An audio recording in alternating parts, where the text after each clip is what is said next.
Vamos falar agora sobre essa data que nós estamos. Após 21 anos, hoje é dia 25, né? 25 de março, é uma data bem especial. Antes de falar sobre o dia 25, eu vou falar outra coisa, que após 21 anos de regime militar, a sociedade brasileira recebia uma Constituição que assegurava a liberdade de pensamento. Foram criados mecanismos para evitar abusos de poder do Estado e mais, garantir direitos como educação, saúde, alimentação, trabalho, moradia, transporte, lazer, segurança e por aí vai. Neste ano, a Constituição de 88, promulgada em 5 de outubro, completa 36 anos. Mas antes dela, tivemos outras 6. A primeira foi em 25 de março de 1824, há 200 anos. Hoje, então, estamos completando 200 anos da primeira Constituição. E para falar sobre esse assunto, sobre a importância desta ferramenta, deste documento tão importante para todos nós brasileiros, nós recebemos aqui no estúdio o advogado e professor de Direito, Marcel Ramos, que já está com o Lucas. É isso, professor Marcel já aqui com a gente. Professor, muito bom dia. Dizer que é um prazer recebê-lo aqui. Dizer a todos que estão nos acompanhando também que o professor Marcel é, inclusive, meu professor. Não que eu seja tão bom aluno quanto ele é professor, mas é o meu professor. É um prazer recebê-lo aqui. O professor Marcel é uma referência no assunto, alguém que tem ensinado muitas pessoas há muito tempo e posso dizer que no campo do direito foi o meu melhor professor, sem sombra de dúvidas nenhuma. E aí, professor? Desejando boas-vindas ao senhor mais uma vez e já começo te perguntando, 200 anos desde a primeira Constituição. Obviamente, essa Constituição que se tinha há 200 anos não era o modelo ideal ainda de Constituição. Longe de ser, mas é um marco para a história do país, não é isso? Bom dia. Bom dia, Lucas. Bom dia, Aline. Bom dia aos nossos telespectadores. Sem sombra de dúvida, Lucas, a Constituição de 1824... ela é um marco no constitucionalismo brasileiro. Ela é extremamente importante porque ela cria um mecanismo de supremacia da Constituição, onde a gente coloca dentro dela, positiva na Constituição, certos direitos que são basilares para uma democracia. Claro que naquele momento histórico a gente está falando de um processo ainda de absolutismo. A gente vem de uma conferência, de um congresso de 1815, que é o Congresso de Viena, onde o absolutismo ele volta por fim das guerras napoleônicas. Então, naturalmente, Dom Pedro, naquele momento, ele estava muito enraizado com o absolutismo. Apesar de ser uma primeira Constituição, é a Constituição que, tecnicamente, ela não é tão democrática, porque ela foi outorgada por Dom Pedro. E nesse viés, significa dizer que ele, como poder moderador, Leclerc, que era a chave de todo o sistema, fazia algum tipo de controle e não dava tantas liberdades. As constituições seguintes foram evoluindo, cada vez mais ampliando a democracia. Claro que o cume agora passa a ser a Constituição de 88, com amplas liberdades democráticas. E aí, sobre a Constituição de 88, importante que se diga, é a Constituição que se estabelece após o fim do regime militar e é uma Constituição mais próxima do ideal, podemos dizer assim. Inclusive, uma Constituição que ouviu a população.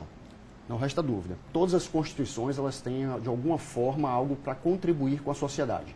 A gente sempre afirma que as constituições são evoluções de acordo com o Estado e com a sociedade. E a de 88, não resta dúvida, é a melhor nesse sentido. E por que isso? Porque a gente vem de um período muito duro, que é o regime da ditadura, na década de 60, e a gente tem ali duas matrizes, que é de 67 e a de 69, e alguns afirmam que são duas constituições que restringem os nossos direitos. A população, então, é chamada na Constituição de 88 para, de forma livre, num debate democrático, ampliar esses direitos. É por isso que a gente sempre afirma que a Constituição Federal de 88 não é uma Constituição para a maioria, mas para minorias. Isso significa dizer que as minorias são protegidas na nossa Constituição. Então, são amplos os debates, como, por exemplo, sistema de cotas, como, por exemplo, ampliação dos direitos das mulheres, das pessoas com deficiência. É uma Constituição realmente que inova. Ela é exitosa em todas essas áreas que ela atua. Vou chamar a Aline Aragão para a discussão, porque é importante a gente debater isso, né, Aline? Muita gente, às vezes, não entende a forma que se estabelece a Constituição, que foi formada a Constituição e o que ela garante, né, Aline? Com certeza. Dá bom dia também para o professor Marcel. Colocar só um pouquinho mais de açúcar ali no discurso do Lucas, porque quando eu falei, Lucas, vamos falar sobre a Constituição, na segunda ele, professor Marcel, é o melhor. Só um pouquinho mais de açúcar, mas nesse assunto aí, professor, o que a população precisa saber sobre a Constituição? Como o senhor foi dito aqui, é a primeira vez que abre ali o precedente, que você abre para a participação popular, né? Que você chama a população para participar da construção ali de uma ferramenta tão importante para o cidadão. Então, o que a população de hoje, que não conhece a Constituição, precisa saber sobre a importância dela? Excelente colocação, Aline. O primeiro ponto é que a gente tem uma ampla participação popular em diversos instrumentos na nossa Constituição, como, por exemplo, uma ação popular. Está na mão do nosso cidadão a possibilidade de, inclusive, controlar os atos dos nossos governantes por meio dessa ação popular. Então, é uma forma de participação direta da população. A população hoje participa dos orçamentos públicos, ela é chamada para opinar desses orçamentos. No Supremo Tribunal Federal, a gente tem, por exemplo, a participação da figura do amicus curiae, onde a sociedade vem para dar sua opinião na construção da decisão dos julgamentos dos nossos governantes. Então, a gente percebe nitidamente que o contorno da Constituição é que ela que tenha participação popular. Não é à toa que a formação do Estado, no artigo 1º da nossa Constituição, é um Estado democrático de direito.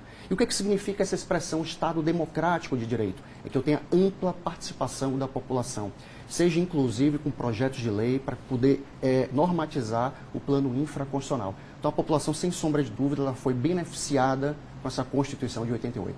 Professor, é importante que a gente traga, né, a luz para quem está nos acompanhando, porque às vezes a gente fala muito de Constituição, eu acho que todo mundo, né, todo cidadão, todo sergipano, que é o nosso público, já ouviu falar Constituição.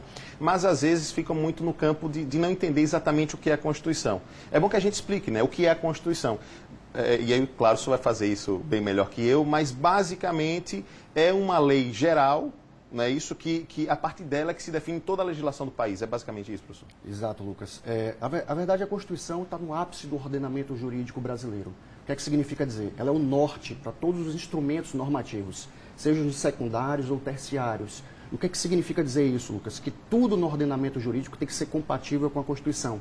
Ela cria um conjunto de regras gerais, algumas vezes com aplicação plena, algumas vezes com aplicação contida e algumas vezes com aplicação limitada, porque não dá para efetivar todos os direitos ao mesmo tempo. A gente costuma dizer que a nossa Constituição é um programa para o futuro. Então não há necessidade de mudança imediata da Constituição, ela vai se adaptando de acordo com a evolução da sociedade. Um grande exemplo, Lucas, é o artigo 226 da Constituição. Lá é muito nítido e claro que a união estável é entre homem e mulher. Se eu fosse interpretar literalmente a Constituição nesse sentido, eu não possibilitaria, por exemplo, o casamento das pessoas do mesmo sexo. Mas o Supremo, à luz da dignidade da pessoa humana, faz uma interpretação da Constituição, e ele é o guardião da Constituição, possibilita essa evolução da Constituição. Então, hoje, todo o sistema, não só os 3 poderes, mas todas as leis do país e todos os atos administrativos, eles têm que procurar esse filtro que é o sistema constitucional brasileiro. E aí é óbvia a importância da Constituição, né? Está tudo sobre a Constituição. Tudo. E isso é muito bacana. E para a gente encerrar, professor, rapidamente, é importante que se frise, né? Dissemos isso no início também. É a Constituição de 88 que assegura, né? Traz a segurança de direitos como moradia, como saúde, alimentação, direitos que são básicos, né? Estão previstos na Constituição. Perfeito, Lucas. Então a gente tem várias categorias de direitos, sejam de primeira geração, de segunda ou de terceira geração dentro da Constituição. Alguns doutrinadores falam inclusive de dimensão, mas não só os direitos, Lucas, também as garantias. Como exercer isso no plano do Poder Judiciário quando as políticas públicas não são realmente efetivadas, como o nosso direito à saúde. A gente sabe que hoje as decisões do Supremo e de vários tribunais asseguram acesso ao judiciário para determinados medicamentos, porque a saúde é um direito de todos. Então, eu busco nos remédios constitucionais a complementação de um direito que é positivado na Constituição. O mecanismo ele é perfeito e a Constituição é belíssima. E depois de 200 anos, a gente percebe que o Brasil está cada vez mais evoluindo no sistema de direitos, acompanhando o ritmo mundial, porque é indissociável. Perfeito. Professor, muito grato pela sua presença aqui. Muito bom mesmo tê-lo aqui. Obrigado pelos esclarecimentos, pela atenção, pelo cuidado e a gente se vê em breve. Obrigado. Eu que agradeço, Lucas, Aline, muito obrigado. Obrigada, professor. Volte sempre, viu? Muito obrigado.